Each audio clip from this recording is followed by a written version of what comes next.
No final do século XVI, o Japão vivia mergulhado em uma era de conflitos constantes conhecida como período Sengoku, ou País em Guerra Sengoku Jidai. Era um tempo em que senhores feudais lutavam por domínio, e a ordem imperial havia perdido força diante do caos político e social. Nesse cenário caótico, nascia em 1567, na província de Mutsu, no norte do Japão, um menino que se tornaria uma das figuras mais marcantes da história nacional, Daichi Masamune. Seu nascimento foi cercado de expectativas, já que pertencia a uma antiga linhagem samurai, os Daichi, cujo poder se estendia por parte da atual região de Toku. Masamune cresceu em um ambiente de guerra constante. Desde cedo, foi treinado em artes marciais, estratégia militar e conduta de um verdadeiro líder samurai. Seu mestre, o monge Tanaka Shin, ensinou-lhe não apenas o uso da espada, mas também filosofia, ética e táticas de combate. Sua visão única do mundo começou a se formar desde jovem. Diferente de muitos nobres da época, Masamune valorizava o comércio e a diplomacia, além da força bruta. Ele sabia que a conquista não vinha apenas com armas, mas também com alianças inteligentes e controle territorial eficaz. Aos 15 anos, ele já liderava pequenas forças em combate. Sua coragem chamava a atenção até mesmo de generais experientes. Mas foi aos 17 anos, após a morte de seu pai, Daichi Terumune, que ele assumiu oficialmente o controle do clã Daichi, tornando-se o novo Dain de Mutsu. Logo no início de seu mandato, enfrentou uma ameaça interna. Seu próprio tio, Aruzi Naomichi, que tentou usurpar o poder. Masamune agiu com rapidez e precisão, eliminando a traição antes que se espalhasse. Foi o primeiro teste de sua habilidade como líder. Seu apelido, Dragão de um Olho, surgiu ainda jovem. Uma infecção grave na face, possivelmente causada pela varíola, colocou em risco sua vida e sua visão. Para salvar o resto de sua saúde, ele teria arrancado o próprio olho esquerdo com as próprias mãos, evitando que a infecção se espalhasse. Essa atitude brutal e determinada marcou sua reputação. Masamune não era apenas um guerreiro, mas também um estrategista. Sabia que para manter o poder, precisava expandir seus domínios. Começou então uma campanha de conquistas no norte do Japão, enfrentando clãs rivais como os Ashina e os Mogami. Sua primeira grande vitória veio contra o clã Ashina, em uma série de embates na região montanhosa de Fukushima. Com táticas rápidas e ataque surpresa, ele conseguiu dominar territórios estratégicos, aumentando seu prestígio entre aliados e inimigos. Em meio às guerras, Masamune demonstrava interesse pelas novidades vindas do Ocidente. Os portugueses já tinham chegado ao Japão, trazendo armas de fogo, tecnologia e ideias diferentes. Ele foi um dos primeiros senhores feudais a explorar esse contato, vendo nele uma vantagem estratégica. Seu relacionamento com outros grandes senhores da época, como Toyotomi Hideyoshi, seria fundamental para sua ascensão. Embora tenha começado como um aliado menor, logo mostrou sua importância em campo de batalha e política. Masamune era ambicioso. Seu objetivo maior não era apenas governar Mutsu, mas sim unificar o Japão. No entanto, esse sonho estava destinado a ser frustrado por outro gigante da história, Tokugawa Ieyasu. Apesar disso, sua influência foi imensa. Ele construiu o castelo de Sendai, desenvolveu rotas comerciais, protegeu artistas e promoveu a cultura local. Tornou-se um símbolo de resistência e orgulho regional. Sua imagem de líder implacável contrastava com sua visão progressista. Enquanto alguns senhores feudais mantinham práticas ultrapassadas, Masamune adaptava-se às mudanças do tempo, buscando sempre modernizar seu clã. Essa seção marca o começo da jornada de um jovem que, mesmo com um olho só, enxergava longe. Nos próximos episódios, vamos acompanhar sua evolução de um herdeiro inexperiente para um dos maiores comandantes da história samurai. No final do século XVI, o norte do Japão era uma região marcada por fronteiras mal definidas, clãs rivais disputando territórios e alianças frágeis que podiam ser quebradas a qualquer momento. Nesse ambiente desafiador, Daichi Masamune começou a consolidar seu poder de forma implacável e estratégica. Logo após assumir o controle do clã Daichi, ele percebeu que não poderia manter sua posição apenas com diplomacia. O norte do Japão era palco constante de embates entre os clãs Mogami, Ashina, Sma e outras famílias menores, todas buscando expandir suas influências regionais. Seu primeiro grande confronto foi contra o clã Ashina, que controlava a área ao sul da província de Mutsu, incluindo a importante região de Aizu. Os Ashina eram antigos aliados dos Daichi, mas a ambição de Masamune os colocou na mira de seu exército. Em 1585, aos 18 anos, ele liderou pessoalmente um ataque às terras de Kurokawa, um castelo pertencente aos Ashina. A batalha foi árdua, mas graças à sua habilidade tática e ao uso eficiente de infantaria leve, ele conseguiu tomar o castelo após semanas de cerco. Essa vitória marcou o início de uma série de campanhas militares bem-sucedidas. Com Kurokawa sob seu domínio, Masamune estabeleceu uma base estratégica para continuar avançando ao sul, pressionando outros territórios vizinhos. Ao mesmo tempo, enfrentava a resistência de dentro de sua própria família. Seu tio, Aruzi Naomichi, tentou se aproveitar de sua juventude e inexperiência para assumir o comando do clã.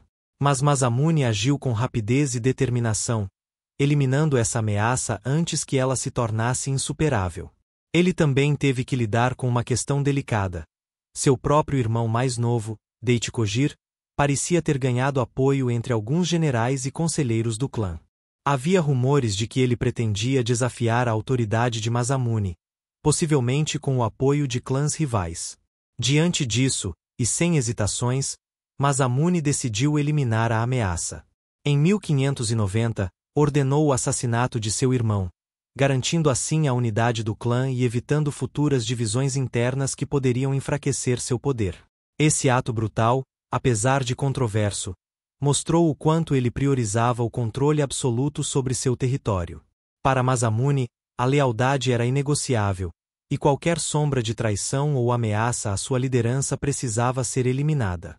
Enquanto isso, ele também travava batalhas contra o clã Mogami, que dominava a província de Deva e era liderado pelo astuto general Mogami Yoshiaki.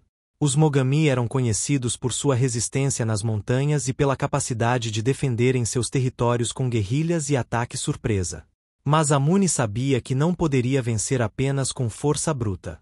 Ele investiu em novas táticas de combate, combinando cavalaria rápida com infantaria organizada e o uso de armas de fogo, algo ainda pouco difundido no norte do país. Sua estratégia era simples: atacar rápido, conquistar posições estratégicas e estabelecer bases seguras antes que seus inimigos pudessem reagir. Esse método lhe permitiu aumentar consideravelmente seus domínios em poucos anos. Além das vitórias militares, ele também usava a diplomacia quando necessário.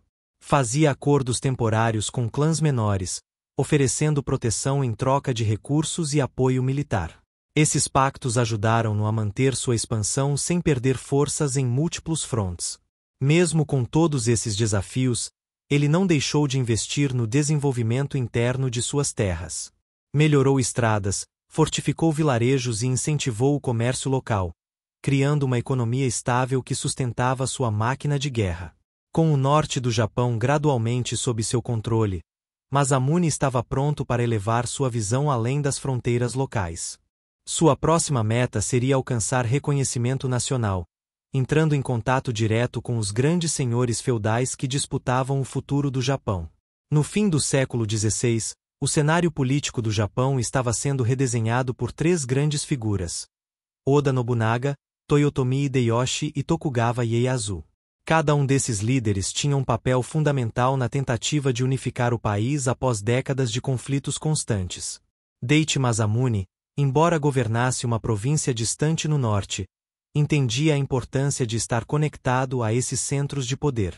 Ele buscou contatos com Toyotomi Hideyoshi, o sucessor de Oda Nobunaga, que havia emergido como o principal candidato à unificação do arquipélago. Em 1590, Masamune viajou até Odawara, onde Hideyoshi estava cercando o castelo do Zojo, último obstáculo significativo à sua dominação. Ao chegar com tropas e recursos, ele demonstrou sua lealdade ao grande comandante, esperando em troca reconhecimento e autonomia. Hideyoshi, impressionado com o jovem Dain de Mutsu, concedeu-lhe o título oficial de governador da província de Mutsu, consolidando legalmente seu domínio regional. Era uma conquista política tão importante quanto as vitórias militares. Masamune também participou da invasão da Coreia liderada por Hideyoshi, embora tenha sido uma participação simbólica. Enviou uma pequena força como demonstração de apoio, mas evitou comprometer demais recursos, já que seu foco permanecia no norte. Após a morte de Hideyoshi, em 1598, o Japão mergulhou novamente na instabilidade. Duas facções principais surgiram: os leais à linhagem Toyotomi, liderados por Ishida Mitsunari, e os apoiadores de Tokugawa Ieyasu, que visava estabelecer seu próprio shogunato. Masamune escolheu o lado de Tokugawa, vendo nele a melhor chance de estabilidade, e mais importante, de manter sua autonomia regional. Isso o colocou contra figuras importantes como Otani Yoshitsugu e Uesugi Kenshin, cujo clã era vizinho do seu. A Batalha de Sekigahara, em 1600, foi o ponto decisivo dessa disputa. Embora não tenha estado fisicamente presente no campo de batalha, suas ações nos meses anteriores foram fundamentais para isolar os inimigos de Tokugawa no norte. Durante esse período, ele travou uma série de confrontos menores contra o clã Uesugi, que apoiava a causa Toyotomi. Apesar de sofrer algumas derrotas, ele manteve o controle de suas terras e impediu que os Uesugi avançassem para o sul. Com a vitória de Tokugawa, o Japão entrou em uma nova era, o shogunato Tokugawa. Masamune, fiel ao seu novo senhor, recebeu reconhecimento formal e pôde continuar governando Mutsu com ampla liberdade, desde que pagasse tributos regulares. Tokugawa, porém, não era tolo. Sabia que Masamune era ambicioso e poderia se tornar uma ameaça caso decidisse romper o acordo. Por isso, manteve vigilância discreta sobre suas ações e limitou sua expansão militar.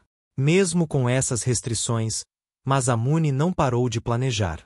Ele estudava formas de modernizar seu exército, explorar rotas comerciais marítimas e até enviar embaixadas ao Ocidente, sonhando com uma conexão global que pudesse fortalecer seu clã. Uma de suas iniciativas mais audazes foi a construção de um navio capaz de navegar até o Novo Mundo. Em 1613, enviou uma missão diplomática liderada por Azekura Tsuninaga, que chegou até a Europa, visitando Espanha e Roma, onde se encontrou com o Papa Paulo V. Embora o objetivo comercial e religioso dessa missão não tenha dado certo, o gesto simbolizou a visão cosmopolita de Masamune, um homem que enxergava além das fronteiras japonesas e desejava integrar seu clã ao mundo. Assim, ele passou da condição de guerreiro regional à figura respeitada nacionalmente. Sua reputação como estrategista e visionário crescia, mesmo que nunca tivesse alcançado seu maior sonho, unificar o Japão. À medida que os tempos de guerra iam se dissipando, Daichi Masamune passou a dedicar mais atenção ao desenvolvimento cultural e econômico de suas terras. Entendia que a verdadeira grandeza de um líder não se media apenas em batalhas vencidas, mas também em cidades prosperando. Foi então que ele decidiu fundar uma nova capital para seu clã. Escolheu um local estratégico na planície de Sendai, perto do rio Hirose, com fácil acesso ao mar e boas condições agrícolas. O castelo de Sendai foi erguido em 1601, servindo tanto como residência oficial de Masamune quanto como centro administrativo de seu domínio. Rapidamente, a cidade em volta cresceu, atraindo artesãos, mercadores e famílias em busca de segurança. Ele contratou arquitetos renomados e trouxe técnicas avançadas de construção, combinando elementos tradicionais com influências ocidentais aprendidas durante sua breve experiência com os portugueses. Sendai tornou-se um modelo de urbanização planejada para a época. As ruas eram largas, os templos eram cuidadosamente distribuídos, e áreas comerciais floresceram rapidamente, transformando a cidade num polo econômico importante do norte do Japão. Masamune incentivou a produção local de tecidos, cerâmica e utensílios metálicos. Criou incentivos fiscais para artesãos qualificados, atraindo talentos de outras regiões e estimulando o crescimento industrial modesto da cidade. Também investiu na educação e na preservação da cultura samurai. Fundou escolas de caligrafia, poesia, música e filosofia, garantindo que os valores tradicionais fossem transmitidos às novas gerações, mesmo em tempos de paz. Seus esforços culturais não se limitaram ao interior. Ele patrocinou festivais públicos, celebrações sazonais e eventos religiosos, promovendo união entre as classes sociais e reforçando a identidade local. A agricultura também foi uma prioridade. Ele implementou sistemas de irrigação avançados, incentivou o cultivo de novas variedades de arroz e construiu armazéns para evitar escassez em épocas de colheitas ruins. Para garantir a segurança de sua população, fortificou as fronteiras de Senda com postos militares e torres de vigia. Embora a guerra estivesse diminuindo, ele não queria correr riscos com rebeldes ou invasores vindos de clãs menores. Masamune também valorizava a arte. Patrocinava pintores, escultores e escritores, muitos dos quais deixaram registros preciosos da vida cotidiana na Senda e da época. Suas obras retratavam não só a elite, mas também camponeses, comerciantes e soldados comuns. Ele incentivou a construção de templos budistas e santuários shintoístas, financiando reformas e projetos arquitetônicos grandiosos. Essas instituições serviam não apenas como centros religiosos, mas também como espaços de ensino e assistência social. Um dos símbolos mais duradouros de sua gestão foi a estátua de bronze de Daruma, que ele mandou esculpir como símbolo de resiliência e superação. Até hoje, ela é um dos ícones mais lembrados de sua trajetória. Seu governo em Sendai foi tão eficaz que, mesmo após sua morte, a cidade continuou prosperando. O clã Daichi permaneceu no poder por séculos, graças à base sólida que Masamune havia construído. Nesta sessão, vimos como um guerreiro pode se transformar em estadista. Daichi Masamune deixou um legado que vai muito além de espadas e batalhas. Ele moldou uma cidade, uma cultura e um modo de vida que perdura até os dias de hoje. Daichi Masamune não era apenas um comandante habilidoso, era também um pensador profundamente influenciado pelos princípios do Bushido, o código moral dos samurais. Para ele, a guerra era uma extensão da filosofia de vida. Desde jovem, ele estudou textos clássicos como o Hagakure e o Santsu, buscando entender não apenas como vencer batalhas, mas como conduzir a vida com honra, disciplina e propósito. Sua visão do Bushido era prática e adaptativa. Enquanto alguns mestres samurai defendiam a morte honrosa em vez da rendição, Masamune acreditava que a sobrevivência e a sabedoria estratégica eram igualmente valiosas. Ele aplicava esses conceitos tanto em campo de batalha quanto em sua administração. Acreditava que um bom líder devia ser justo, mas firme, compassivo, mas exigente, humilde, mas confiante. Suas ordens eram claras. Os samurais sob seu comando deveriam proteger os civis, manter a ordem e servir como exemplo de conduta. A corrupção era punida severamente, e a lealdade era recompensada com cargos e terras. Masamune também era conhecido por sua tolerância religiosa. Diferente de muitos líderes da época, ele permitiu que cristãos, budistas e shintoístas convivessem pacificamente em suas terras, desde que respeitassem as leis locais. Ele frequentemente visitava templos e participava de rituais, não por fanatismo religioso, mas por respeito às tradições e ao povo que governava. Essa postura humanizada contribuiu para sua popularidade. Na arte da guerra, ele valorizava a surpresa, a velocidade e o uso inteligente do terreno. Evitava ataques diretos quando possível, preferindo estratégias indiretas, como cercos prolongados ou ataques noturnos. Treinava pessoalmente suas tropas, supervisionando exercícios diários e simulando combates em diferentes cenários. Acreditava que um exército preparado era a melhor defesa contra qualquer inimigo. Usava sinais visuais e sonoros para coordenar movimentos em campo, e treinava mensageiros rápidos para transmitir ordens em meio ao caos da batalha. Essa comunicação eficiente dava a ele vantagem tática sobre adversários despreparados. Também investiu no uso de armas de fogo, algo ainda relativamente novo no Japão.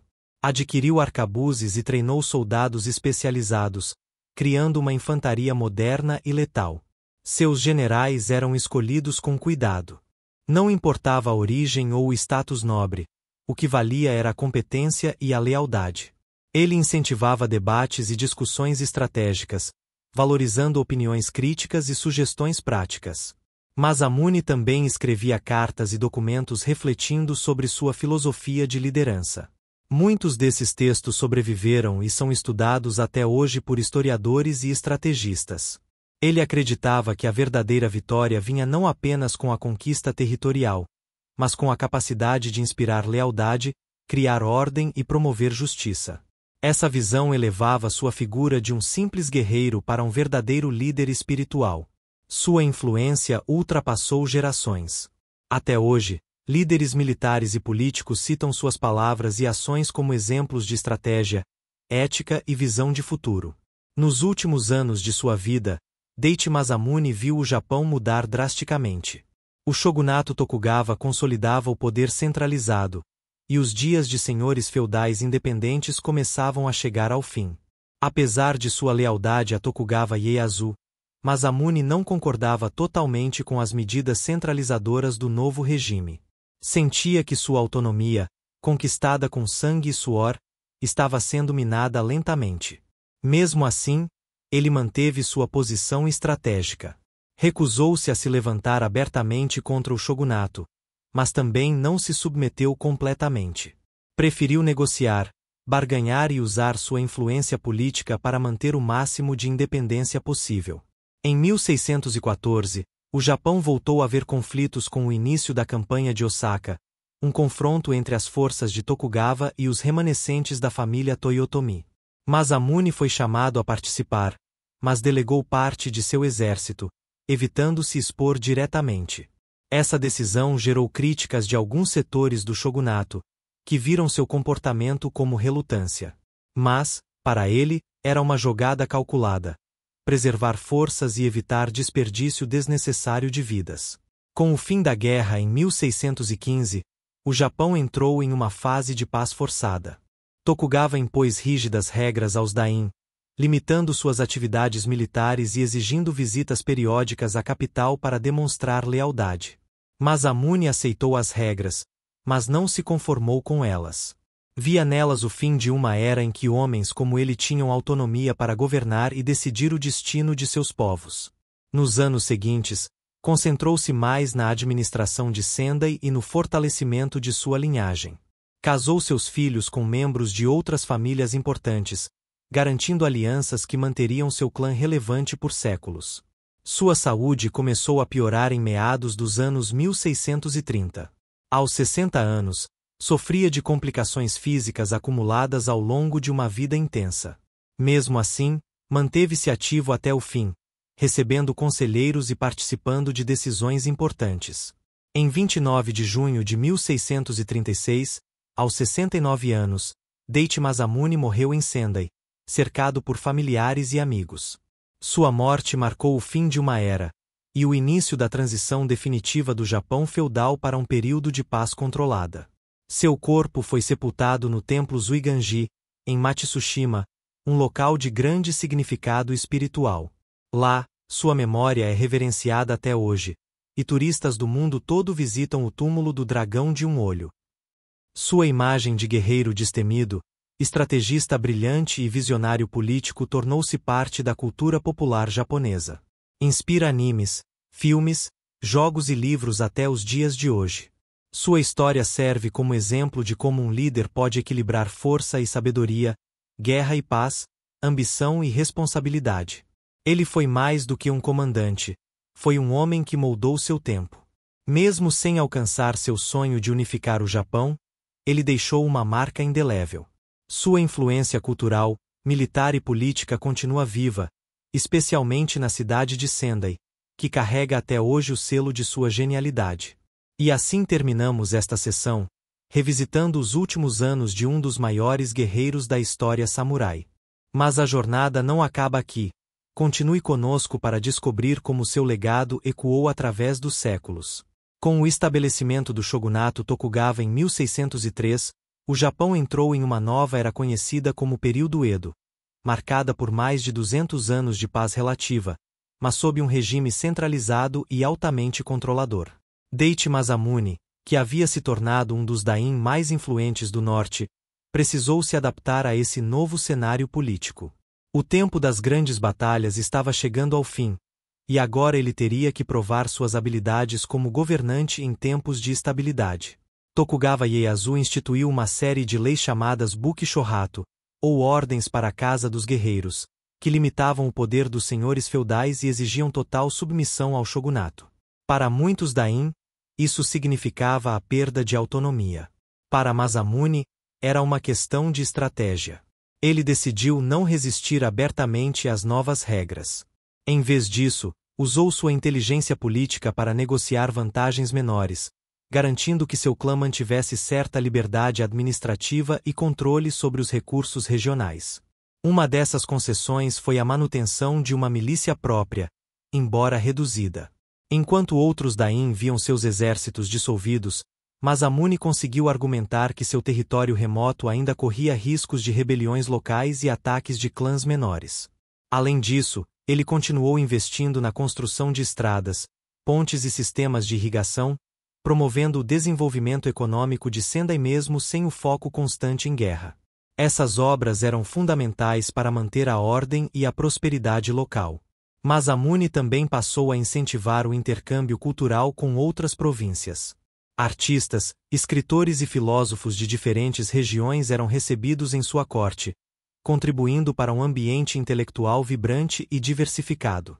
Sua corte em Sendai tornou-se um verdadeiro centro de aprendizado e arte.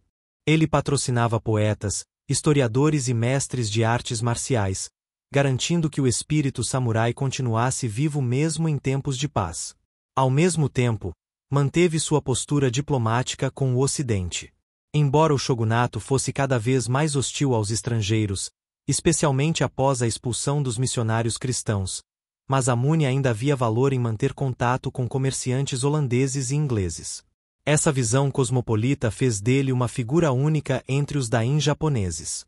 Enquanto muitos viravam as costas ao mundo exterior, ele tentava entender como poderia usar essas conexões para fortalecer seu clã. No entanto, com o passar dos anos, até mesmo ele percebeu que o Japão caminhava para o isolamento completo. As políticas de Sakoku, que proibiam contato com o exterior, foram endurecidas durante o reinado de Tokugawa Iemitsu, neto de Ieyasu. Mesmo diante disso, Masamune não desistiu totalmente de seus planos de expansão comercial. Passou a explorar rotas internas, incentivando o comércio entre Sendai e outras regiões japonesas, especialmente com Osaka e Kyoto. Ele também começou a pensar no futuro de seu clã.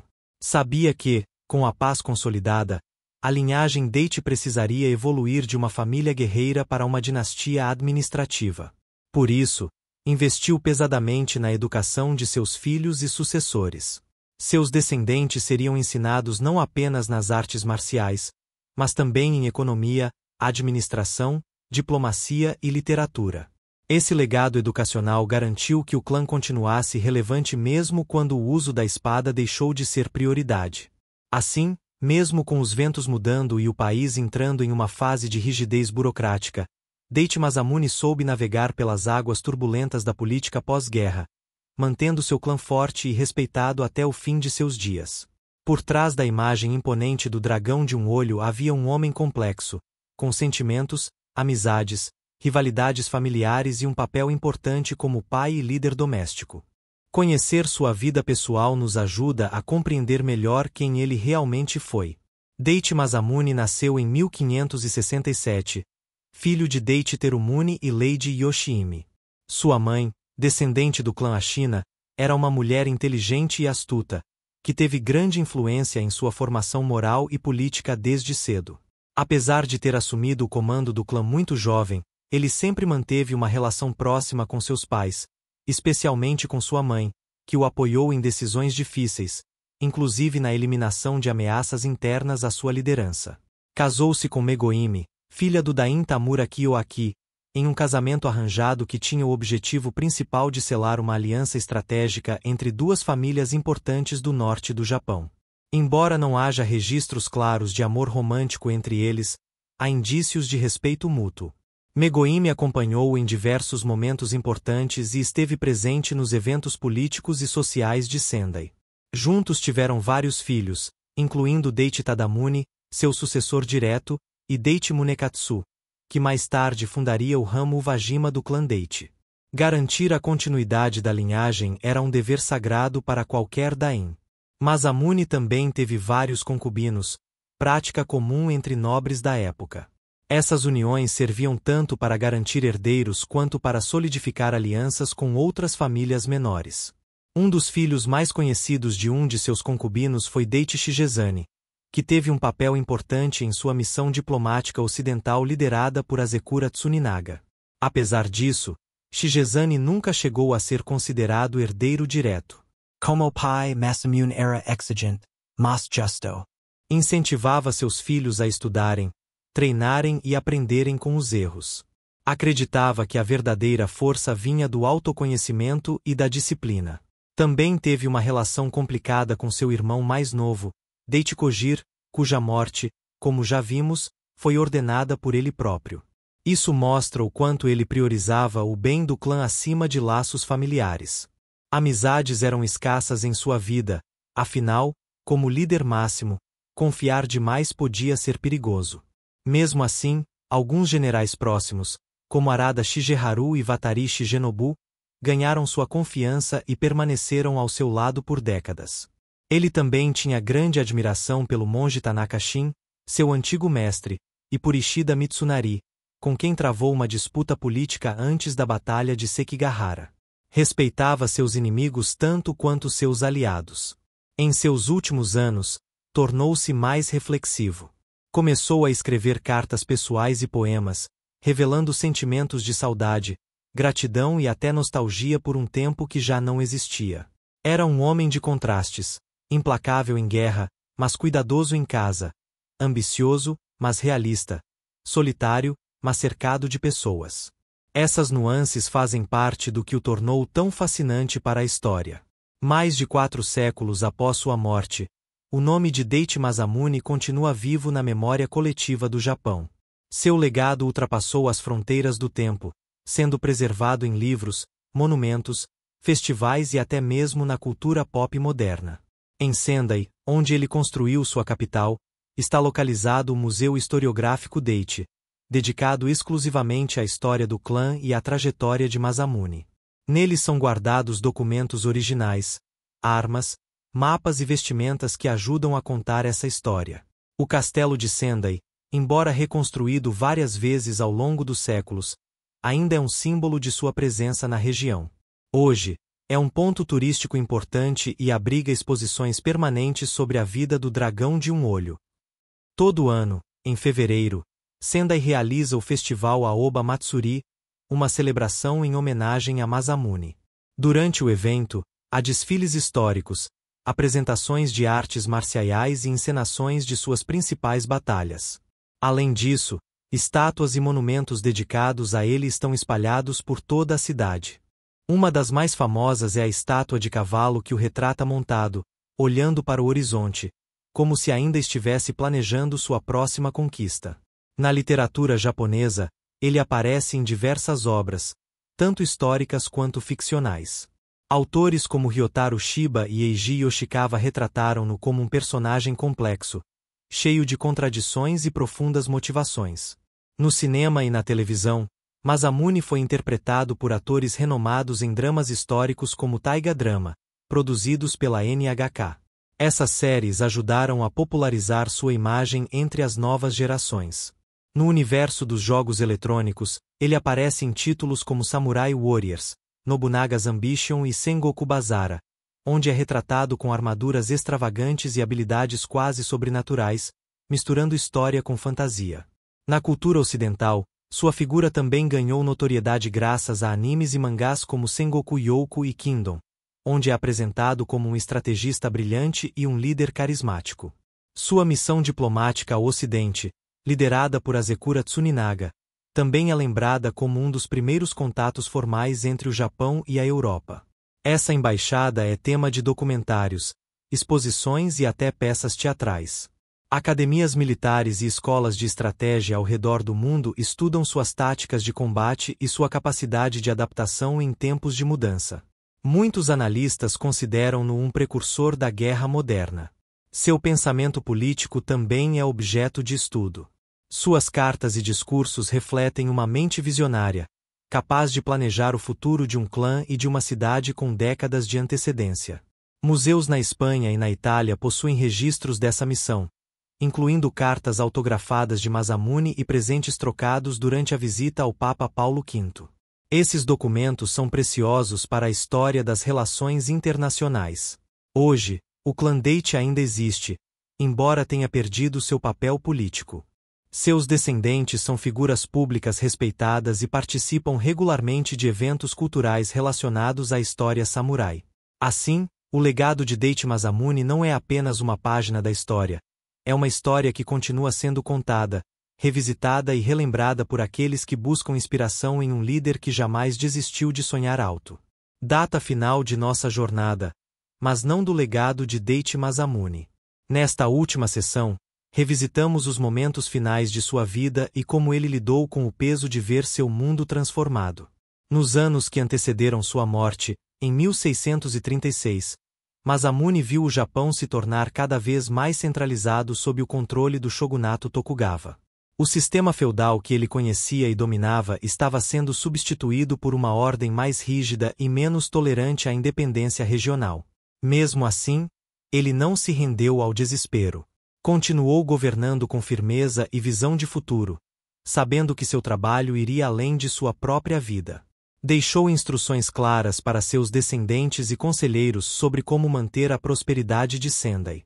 Em seus últimos meses, recolheu-se mais frequentemente ao templo Zuiganji, onde meditava e refletia sobre sua trajetória. Dizia-se que, ao olhar para o mar de Matsushima, ele sentia orgulho de tudo o que havia construído.